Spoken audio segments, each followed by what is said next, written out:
জওয়ানিটা ফেরত দাও, যেদিন তোমাকে আমি মিশরের রাজ দরবারে খরিদ করে এনেছিলাম, মিশরের বাজার থেকে যেদিন খরিদ করেছিলাম, সেদিন আমার যে জওয়ানি ছিল, আমার যে সৌন্দর্য ছিল, আমার যে লাবণ্যতা ছিল, দাও গো ইউসুফ, দিবাই যদি গো, তাহলে আমার সেই জওয়ানিটা ফেরত দাও। বাগুফতাওয়াল জামানস্তু জাওয়ানি, বাগুফতাওয়াল জামানস্তু জাওয়ানি, বাওয়াগুনা কে তু দিদি ওয়াদানি, বাওয়াগুনা কে তু দিদি ওয়াদানি। এই কথা যখন বলল, ও বন্ধু দিবাই যদি গো, তাহলে আমার জওয়ানিটা ফেরত দাও। জুলাইখা মনে মনে ভাবে, একটু জোয়ানটা হইয়া লই, কথা কয় না, হ্যাঁ জোয়ানটা হইবার পরে যে কি চাম ওটা তো বুঝবা ঠেলা। কারণ জোয়ানি না হইলে, সৌন্দর্য তার না হইলে, যদি জোয়ান না হইতে পারে ইউসুফকে চাইতে পারবো নি। এই কথা শোনার পরে আল্লাহর পয়গম্বর ইউসুফ জুলাইখাকে ডাক দেয়, জুলাইখার সামনে আসো। এরকম স্টেজের মধ্যে উঠাইয়া সামনে বসাইয়া দিলেন। যখন জুলাইখা বসে গেল, গায়ের চাদরটা টান দিয়া জুলাইখাকে আড়াল করে দেয়, ঘুরিয়া দেয়, ঢাকিয়া দেয়। ঢেকে দেওয়া বুঝেননি? গায়ের চাদর দিয়া তাকে ঢেকে দেয়। ঢেকে দিয়া জুলাইখার সামনে দাঁড়াইয়া পয়গম্বর ইউসুফ আল্লাহর দরবারে হাত তুলে দোয়া করে। এইভাবে হাত তুলে দোয়া করতেছিলেন আল্লাহর নবী। তিনি কান্না করতেছিলেন, অঝরে কান্না করতেছিলেন। আরেফে জামি রহমাতুল্লাহি আলাইহি লেখেন, ও দুনিয়ার মানুষ শোনো রে, সেদিন পয়গম্বর ইউসুফ যে কান্না করতেছিলেন, সেটা কিন্তু তার চোখের পানি ছিল না। তার চোখের পানি দেখেছো তোমরা, বের হয়েছে চোখ দিয়া, না না না, চোখের পানি কিন্তু সেটা ছিল না। দুনিয়ার মানুষ শোনো, আল্লাহ পাক রব্বুল আলামিন পয়গম্বরের দোয়ার কারণে সেদিন পয়গম্বরের চোখ থেকে আল্লাহ পাক রহমতের বৃষ্টির পানি দান করেছেন। আরেকটু জোরে কোন সুবহানাল্লাহ।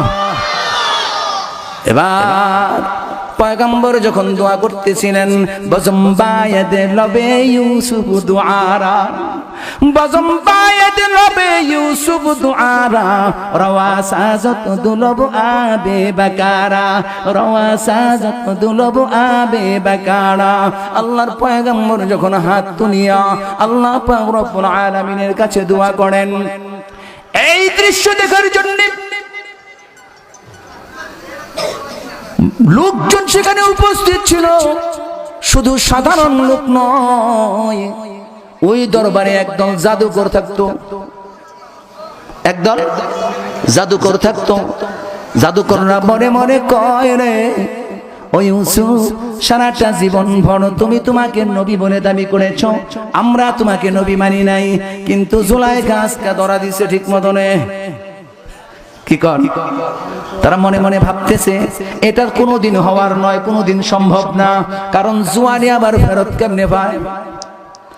এই দৃশ্য দেখার জন্য তারা ওই দরবারে দাঁড়িয়েছিল, আর মনে মনে মুচকি মুচকি হাসতেছে, মনে মনে হাসতেছে যে ধরা খাইব আজকে ইউসুফ, আজকে ইউসুফ ছুটে যাইতে পারবো না, তার নবুয়তির দলিল শেষ।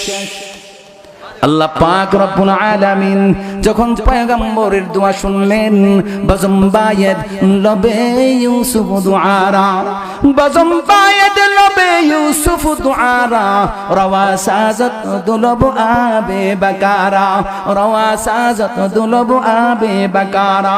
যখন নাকি পয়গম্বর দোয়া করলেন, কিছুক্ষণ দোয়া করার পরে আল্লাহ পাক রব্বুল আলামিন কুদরতি ভাবে তার চোখ দিয়া পানি দিতেছেন, বৃষ্টির পানি দিতেছেন, আর চাদরের নিচে জুলাইখাকে ধুয়ে দিতেছেন। সুবহানাল্লাহ। কোন দেখবেন অনেকদিন যদি খরা হয়, দেশে অনাবৃষ্টি হয়, তাহলে আপনার গাছপালা এরকম মরে যায় না, গাছপালা শুকায় যায় না, কথা কন না, কে শুকায় যায় না, ডালপালা মরে যায়, পাতাগুলি ঝরে যায়। যখন আল্লাহ তাআলা বৃষ্টি দেন, রহমতের বৃষ্টি যখন দান করেন, কিছুদিন পরে দেখা যায় নতুন শাক গজায়। সুবহানাল্লাহ কয় না রে, নতুন শাক গজায়।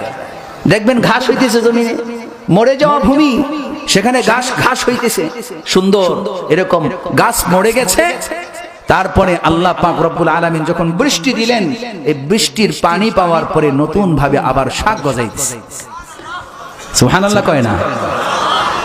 আল্লাহ পাক রব্বুল আলামিন যখন নাকি পয়গম্বরের দোয়া পাইলেন, আল্লাহ পাক রব্বুল আলামিন ওই চাদরের নিচে তাকে ধুয়ে দিতেছিলেন। দোয়াটা যখন শেষ করলেন, এমত অবস্থায় পয়গম্বর যখন দোয়া শেষ করিয়া ওই চাদরটা ধরিয়া হেঁচকার টান দিয়া চাদরটা সরাইয়া দেয়, সব মানুষ তাকায়া দেখে ওই জুলাইখা আর 40 বছরের জুলাইখা নাই, মাথার চুলগুলিও আর সাদা নাই, চামড়াগুলি আজ কুচকানো নাই, সব কিছু ঠিক হয়ে গেছে। এমত অবস্থায় আল্লাহ পাক রব্বুল আলামিন ওই জুলাইখাকে 18 বছরের যুবতী বানায়া দিছে। এবার যুবতী হইছে, এবার চাইতারবো নাকি? কথা কয় না? এবার তো যুবতী হয়েছে, চাইতে পারবো। ও দুনিয়ার মানুষ শুনো, আল্লাহ পাক রব্বুল আলামিন এই ঘটনা কেন বর্ণনা করলেন? দুনিয়ার মানুষ, আল্লাহ পাক রব্বুল আলামিন এই ঘটনা বর্ণনা করে দুনিয়ার মানুষকে জানাইয়া দিতে চান, দুনিয়ার মানুষ রে, আমি আল্লাহ পাক রব্বুল আলামিন যদি ইচ্ছা করি রে, তাহলে বুড়াকেও জওয়ান বানাইতে পারি। শুধু তাই নয়, বাবা ছাড়া আমি সন্তানের মা বানাইতেও পারি। কথা কয় না? আর একটু জোরে কন, ঠিক কিনা কন? পারছে কিনা আল্লাহ? আল্লাহ পাক রব্বুল আলামিন কিন্তু পেরেছেন। ও দুনিয়ার মানুষ শুনুন, আল্লাহ পাক রব্বুল আলামিন এখান থেকে শিক্ষাগুলি এটাই দেন। দুনিয়ার জমিনের মধ্যে কিছু সংখ্যক লোক আছে, কয়েকটা শিক্ষা নেন, 2-3টা শিক্ষা বলে আমি শেষ করে দেব ইনশাআল্লাহ। কষ্ট হইতেছে আপনাদের? কষ্ট হইতেছে? আপনাদের অসুবিধা হইলে আমার সুবিধা, প্রথমে বলছি আমি যাবো, সমস্যা নেই আমার। হ্যাঁ, একটা শিক্ষা প্রথম বলেছিলাম, কিন্তু মনে আছে? মনে নাই? মনে আছে যে আল্লাহ বলে দিয়েছেন যে দুনিয়ার মানুষ শোনো, জুলাইখা যদিও তার স্বামীর সংসার করছে, আজিজে মিশরের সংসার করেছে ঠিক, আজিজে মিশরের সংসার করার পরেও তার দিলের ভিতরে কিন্তু এই আজিজে মিশরের প্রেম ছিল না, আজিজে মিশরের জন্য বিন্দুমাত্র মোহাব্বত ছিল না, ভালোবাসা ছিল না। তার ভালোবাসা, তার প্রেম, তার মোহাব্বত সব কিছুই ছিল একমাত্র ওই স্বপ্নে দেখা পুরুষের জন্য। যেমনি ভাবে সে তার স্বপ্নে দেখা পুরুষকে তার হৃদয়ের মধ্যে লালন করেছে, তোমরাও দুনিয়ার জমিনের মধ্যে থাকবা, তোমরা সন্তান সন্ততি নিয়ে বসবাস করবা, তাতে কোনো নিষেধ নাই।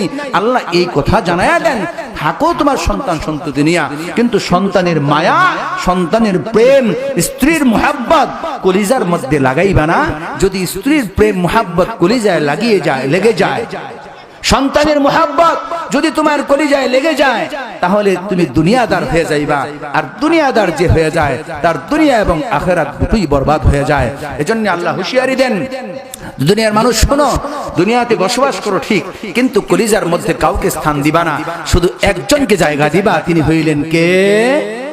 আর একটু জোরে কোন কে? আল্লাহ। এইখানে একটা শিক্ষা গেছে, আরেকটা শিক্ষা গ্রহণ করে নেই। এই যে ঘটনা, জুলাইখা এক সময়কার, জুলাইখা কি প্রথম থেকেই গরিব ছিলেন? কথা কয় না? গরিব ছিলেন? গরিব ছিলেন না, তিনি বাদশার স্ত্রী ছিলেন। আল্লাহ এখানে একটা শিক্ষা দেন, দুনিয়ার মানুষ শুনে রাখো, জুলাইখার প্রভাব, জুলাইখার প্রতিপত্তি, জুলাইখার টাকা পয়সা ধন দৌলতের কোনো অভাব ছিল না। যখন তার কাছে পাওয়ার ছিল, তার কাছে ক্ষমতা ছিল, ক্ষমতার অপব্যবহার করেছে। আমার পয়গম্বরকে বিনা কারণে 12 বছর সে জেলের ভিতরে ভরে রেখেছে। এই গোলামকেই আমি একদিন আল্লাহ পাক রব্বুল আলামিন এই তার সিংহাসনে বসায়া দিলাম, জুলাইখাকে ঘাড় ধরে সিংহাসন থেকে নামায়া দিয়েছি। এই ক্ষমতা আমি আল্লাহ রাখি। সুবহানাল্লাহ কইবেন কবে? আল্লাহ এটা বুঝায় দেন যে এই ক্ষমতা আমি আল্লাহ রাখি। ক্ষমতার মালিক কে? আল্লাহ এক আয়াতে বলেন কুলিল্লাহুম্মা মালিকাল মুলক তুতিল মুলকা মা তাশাউ ওয়া তানজিউল মুলকা মিম্মান তাশাউ ওয়া তুইজ্জু মান তাশাউ বিয়াদিকাল খায়র ইন্নাকা আলা কুল্লি শাইইন কাদির।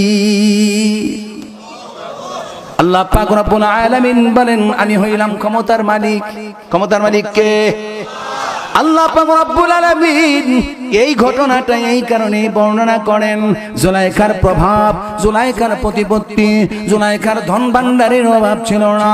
যখন ক্ষমতা ছিল, ক্ষমতায় থাকিয়া অযথায় মিথ্যা কারণে হয়রানি করিয়া আমার পয়গম্বরকে কষ্ট দিয়েছে। আমি আল্লাহ পাক রব্বুল আলামিন ওই জুলাইখাকে কাঙালিনী বানায়া দিলাম, ফকির বানায়া দিলাম। আমি সেই আমার পয়গম্বর ইউসুফ আলাইহিস সালাতু ওয়াস সালামকে এই সিংহাসনের মালিক বানায়া দিয়েছি।